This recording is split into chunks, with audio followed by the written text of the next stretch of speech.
Hype is an interesting thing in mixed martial arts. One minute you can have it, and the next you can end up on a video like ours. Out of all the guys listed here, Super Sage Northcutt might actually have the most time left to turn it all around, although the fact that he's no longer in the UFC might work against him. In reality, Sage is one hell of an athlete who simply joined the UFC too early in his career. Though he was billed by the promotion as a super prospect, he didn't have enough time to really round out his game. Northcutt actually ended his time in the UFC on a 3-fight win streak, but after getting horribly mismatched in his one championship debut against Cosmo Alexander, he got KO'd in 29 seconds and sat out the next 4 years. He's now 28 years old and hoping to regain momentum, but Sage's career was handled pretty badly from the get-go. If you debut in the UFC with a stunning underdog performance that almost saw you finish the number 3 ranked Tony Ferguson, and then you follow it up with a KO of the year contender against John Makdessi, yeah, you're gonna end up with some major hype behind you. Unfortunately, for as much as Lando's been involved in some bangers ever since, his free-flowing and creative striking style just hasn't worked out in his favor. Too often we'd see Venata build great momentum but fail to get the KO and let his opponent back into the fight when he gasses. Lando's an awesome fighter for the first 5 to 8 minutes, but he struggled to find his form in the UFC. Many of these fighters ended up losing steam due to results in the cage. And while Gregor Gillespie did suffer a horrible loss to Kevin Lee, that definitely took the wind out of his sails. He hasn't really shown too much interest in resuming his fighting career. Or at least that's how it appears. He's barely competed in the last 5 years, which you could maybe put down to his pay and how it compares to what he makes outside of fighting. But in his prime, Gillespie was a high-octane wrestler with an insane gas tank and level of pressure. However, he seemed to lose interest in competing after a while, and it is a great shame. One fight really can change an athlete's career forever, and for Doo Ho Choi, he came into the UFC and started KOing each and every featherweight that was placed in front of him. But when he ran into a stern test in the form of Cub Swanson, though the fight was one of the greatest in UFC history and earned the Korean Superboy a spot in the UFC Hall of Fame, he took a boatload of damage in that fight and never was truly the same. Leaving the sport on his mandatory military service in his home of South Korea didn't help, but Choi is 33 years old and winless in his last 4.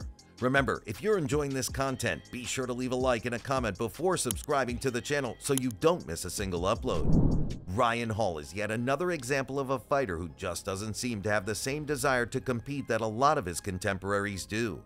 Hall was already a highly regarded BJJ innovator by the time he competed on The Ultimate Fighter and eventually won the competition.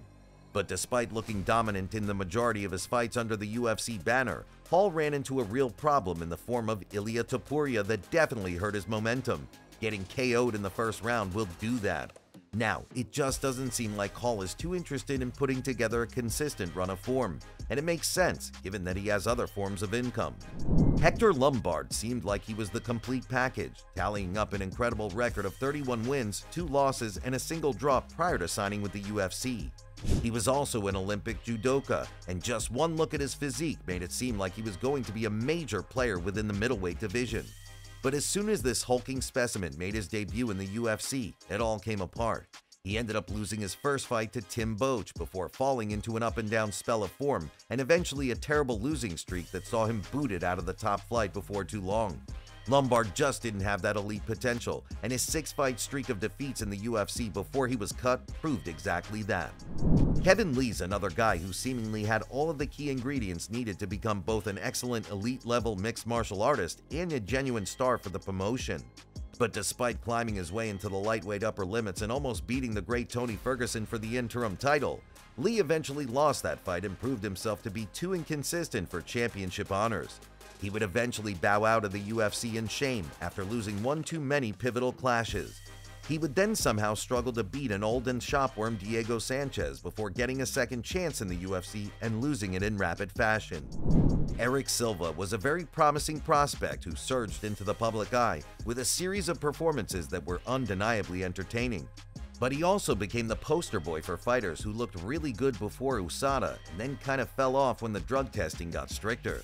Silva also did himself no favors with the fans in the Nordine Taleb fight when he faked a glove touch and landed a cheap shot on his opponent. Thankfully, Taleb KO'd him badly shortly after, ensuring that Silva would be remembered for all the wrong reasons from there onwards. one of the bigger villains that the sport produced during the era he was active in, and an undeniably disappointing prospect. Paige VanZant had a few key factors working in her favor that really did set her apart from some of her fellow strawweights. Firstly, she had the look and was becoming popular among the UFC's fan base pretty early on. She also had some very real toughness in the cage, and her ties to Uriah Faber's Team Alpha Male gym in Sacramento gave her an added level of legitimacy as she climbed the ranks. But when Paige started running into the legitimately elite fighters of the division, she found some major problems. Rose Namajunas in particular gave her a pretty nasty beating when they fought, and eventually, though Paige was a star, the UFC realized that they didn't have a champ on their hands with VanZant. So she left the promotion for bare-knuckle boxing and eventually pro boxing. We've already dealt with a few fighters who have suffered from the mismanagement of their careers, and sure, Darren Till definitely fits into this category. But for as much as the UFC definitely did rush him into a title fight with Tyron Woodley, there were other factors at play too. Till had some bad luck, running into Jorge Masvidal at the worst possible time, as well as a future middleweight champion on the rise in Dricus du Plessis. But for as much as Till could talk a big game and was a generally charismatic character, he fought with such a low-volume style that it made his fights incredibly frustrating viewing experiences. He also never truly managed to work wrestling and grappling into his game, and suffered at the hands of solid wrestlers consistently throughout his career. Now, Till is trying his hand at boxing, but his mixed martial arts career was an undeniable disappointment, that's for sure. When Dana White claims that a fighter reminds him of a young Georges St-Pierre, it's natural to be a little skeptical. But hey, sometimes these promoters get excited. But even back in 2007, when Nover competed on The Ultimate Fighter, it's hard to know what Uncle Dana saw in him.